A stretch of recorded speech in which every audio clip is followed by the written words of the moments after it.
Yeah, it'll be $25,000. Yes, that's correct for 10 emails.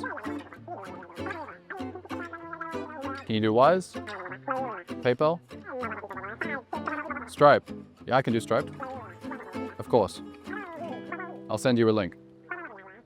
Obviously, that wasn't a real sales call. But a lot of the time, copywriters worry about how do they handle the price on the phone. Like, what if a business owner asks you, how much is it? Or what does that cost? And what if they ask that the very first thing on the phone? Like, the very first thing that they say when you get on the phone is, all right, tell me about how your pricing works in your services. Like, how do you deal with that?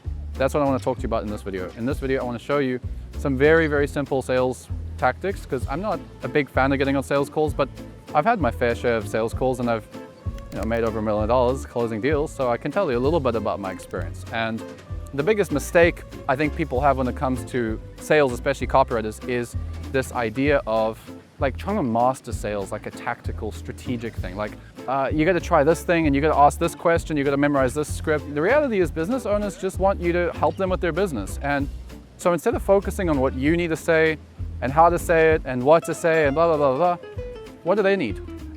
What do they need help with? If somebody asks you on the phone, how much is it? You could say something like, well, it depends. What exactly are you looking for? What are you guys working on right now? So I can see how I can help. Then I just stop speaking. I just shut my mouth and I just let them speak. I just let them say like, oh, we're working on this, or just, by the way, before I continue, this vibe is insane. This is like an amazing vibe. Like there's like music, there's people dancing, there's like the beach on the side there. The sun is setting, we're here in Nice, France. It's beautiful.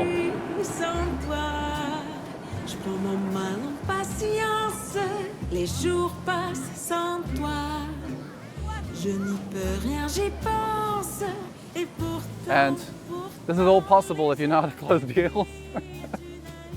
No, but in all seriousness, like you just have to be curious about their business. Like ask them, what are you guys working on right now? And like, let me know what you guys are working on so I can see how I can help. And then you just listen, and you got to be curious. You got to be in a place of discovery. You know, you might find that they don't need email copy.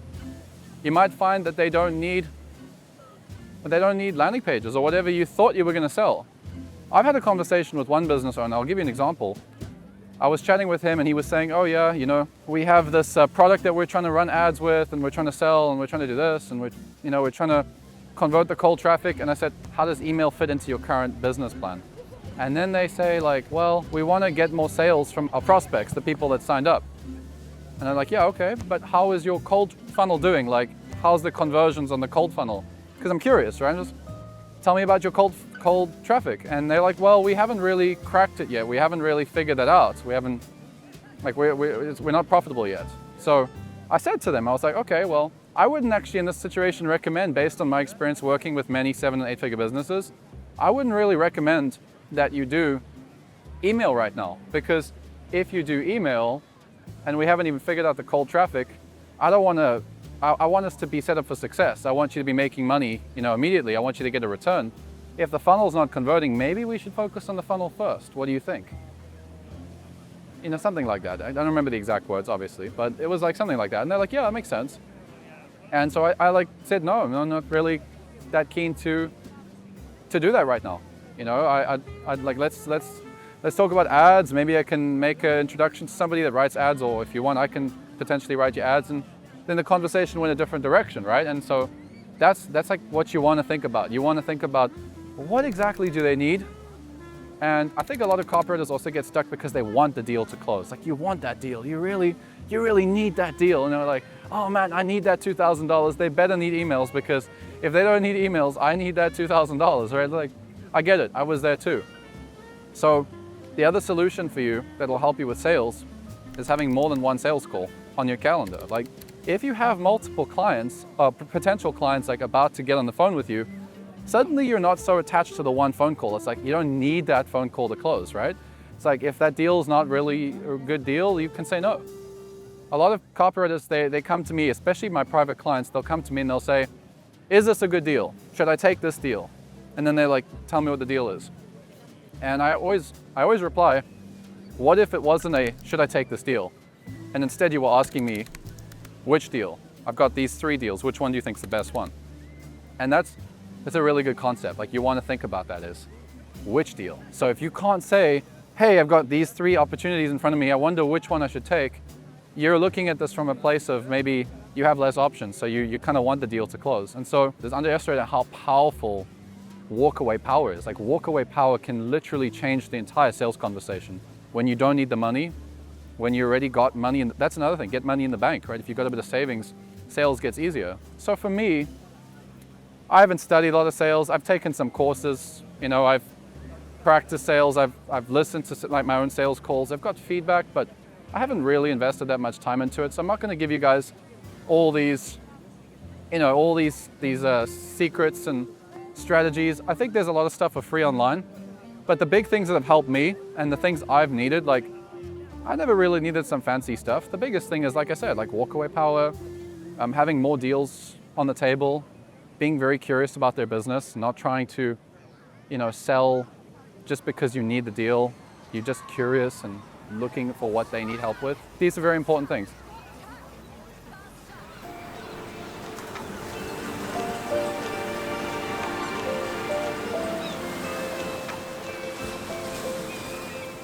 When it does come to the price, one thing I will tell you that I learned from my business coach is practice saying the price that you want and prepare some of the things that you could offer them before the call. That's useful. Like, instead of preparing a script, get an idea of, like, if you were to write, let's say, 10 emails for them, right? If you were to write 10 emails, how much would you charge for 10 emails? Do you have a price in mind? Because then when you're on the phone and you say, this is gonna be a $2,000 investment, like, they're gonna hear the confidence, they're gonna hear that maybe you've already charged this much before, maybe you know what you're talking about. If you're just thinking about it on the spot and you're like, this is what happens, they're like, well, I need to think about it a little bit, and I need to think about your business and do a bit of research, and I'll get back to you. A lot of copywriters like dodge saying the price on the call, and then they have to like try and close the deal in the email thread, or then it becomes awkward. Then it becomes like not so easy to close, because you could have literally said the price on the call. Say, hey, it's $2,000. It's $5,000. It's $10,000, whatever it is, right? And if you know how to make that offer and say it on the phone, they're going to feel more comfortable, first of all, because they're like, okay, I mean, because I've said that before. I'm like, oh yeah, it's $5,000. And I just say it comfortably because I practice and I know my offer, and I know people like it, and I know they need it. And there's very little friction with real business owners. What you think is price friction, they don't have that friction. Like, they don't have that friction. You don't realize sometimes that a business owner that makes $100,000 a month, they don't care about $5,000. The real cost to their business is not the $5,000. The real cost is hiring the wrong person. So when you say it's $5,000, when you say it's $5,000, they're going to be like, oh, you know, somebody that's actually confident. And sometimes actually charging the right price like that maybe even gives them more confidence that you're the right person. Because if you charge $2,000, they're like, oh, that's a bit low. I'm used to people quoting me like $4,000 or $5,000. Maybe they're not so good. Maybe they don't really believe in their skills so much, right? So that's why, like, up front, you need to know. And this is one of the things I do with some of my private clients. It's like, we'll sit and we'll think about the business before we get on the phone. We look at what they need. We look at like what they're working on, and we think, okay, what kind of services could we offer them? What kind of prices would they be comfortable with? It's another point. In terms of prices to be comfortable with, a lot of business owners, you don't have to charge the premium rates where you think, oh, I have to charge $8,000. I have to charge $9,000. Like, sometimes you just have to charge the price that you know that they're gonna take based on where they're at in their business, because not every client's a dream client from day one.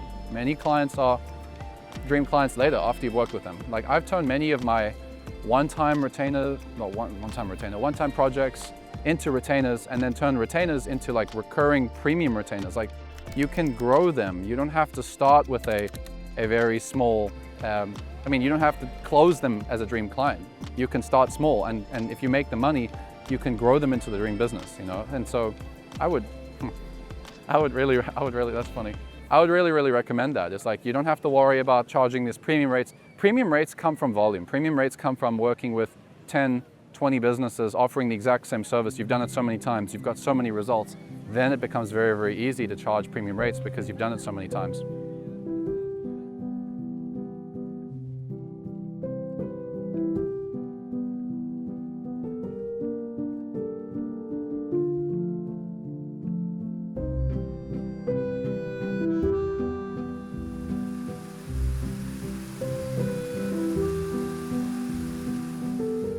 one last thing, very important, just before we head out here. Actually, there's two last things. The first one is if you want more help with sales and you want to go to the next level, we have a lot of in-depth training on exactly what to do in the dojo. Between me, some of the stuff I cover in more detail, like different situations, different objections, different things to ask on the call, things to think about, how to position yourself so that you're affordable but you're still premium, that kind of stuff. Plus, I got a lot of copywriters. One of them was like a professional sales guy. He was like in sales for a long time, closed millions of dollars for his clients, and then he transitioned into copywriting. He also shares some stuff, and we've got a couple of other copywriters in there. One's an agency owner who's makes like $50,000 a month, and like he shares some stuff on sales as well. So like we've got a lot of training on what exactly to do, how to do it. I also look at sales calls from copywriters. Like recently, I was looking at a sales call. Actually, why I record this video is because in the last 2 weeks, I've reviewed like, I think 4. I've reviewed like 4 sales calls in the last 2 weeks. And I noticed some like patterns that copywriters, that they keep making the same. I wouldn't call them mistakes. I would just say like, they keep saying similar things that kind of push clients away from going premium or working with them in the first place. We cover all that stuff in the dojo. So, you know, a lot of copywriters, you guys are getting to the point where you're just about to close a deal. You get in the interview phase, or you get on the phone, and then, everything falls apart. Or you don't really know how to do the sales call, so you get so worked up and so stressed about the sales call, this happens to some people, that you kind of avoid at all costs. You avoid getting on the phone, and that actually affects your client getting process, because now you don't want to get on the phone, so you might not try so hard to get clients, and you might sabotage without realizing it. But once you're good at sales and once you know the basics and how to close premium copywriting clients on the phone, a lot of this resistance goes away. So if you want help with that, apply to join us in the dojo, and I'll see you there if you qualify. Okay, now last thing I wanted to share with you. Book a meeting from a meeting. It's not mine, I learned that somewhere. It sounds cool, BAMFAM, okay? It's a cool little acronym. I don't think you'll forget it, BAMFAM. And book a meeting from a meeting is so important, because a lot of people, they're like, oh, we need to think about it. And sometimes that's like legit. Sometimes they have to talk to their partner. Like I had a client that I closed for, I think it was $4,000 up front, and then we moved to 5K or something. But anyway, I closed this client, and they said on the phone, like, I need to think about this for a moment, and I need to talk to my business partner. Like the two most common objections you hear, and I laughed on the call. I was like, oh, okay, and like chuckled. And he's like, no, Matt, that's not what I mean. I'm not going to do that to you. I'm not going to think about it and disappear. I legit just have to talk to my business partner, because we have to, talk about things together. And how I handled it, I talk about a bit more in the dojo. But like I laughed, and sometimes you just have that. Sometimes people are just not going to pull the trigger on the phone. Like I don't buy on the phone usually. I usually think about things for 24 hours. It's one thing I actually share with my private clients to say, before you make any big decision, you should sleep on it like 1 or 2 nights. That's something I always do that. So the solution is that you've got to get a call on the call, get a meeting from the meeting. So before you get off the phone, you kind of get like a time frame, a timeline, and you say, yeah, let's pencil in, or whatever the sales expression you want to use, pencil in, schedule in, lock in. I don't know. I just like to say, okay, let's schedule something, but some people want to say something cool, and sometimes it sounds fun. So let's pencil in 15 minutes on Thursday. Does Thursday at 6 p.m. or Friday at 5 p.m. work for you? Let's just get 15 minutes on the calendar. Sales stuff is fun to me. I'm not a massive sales guy, but because I prefer copy, because copy does all the selling for you, right? Shameless plug, but no, that's okay. Unaware, that's funny. That's good. Anyway, yeah. So you pencil it in. You get that 15 minutes on the calendar. Book a meeting from a meeting. That's the last thing I wanted to share with you.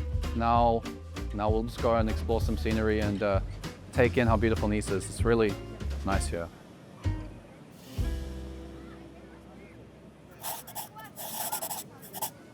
Yeah. Okay. Hang on. Okay. Cool. Let's do it again. It's funny.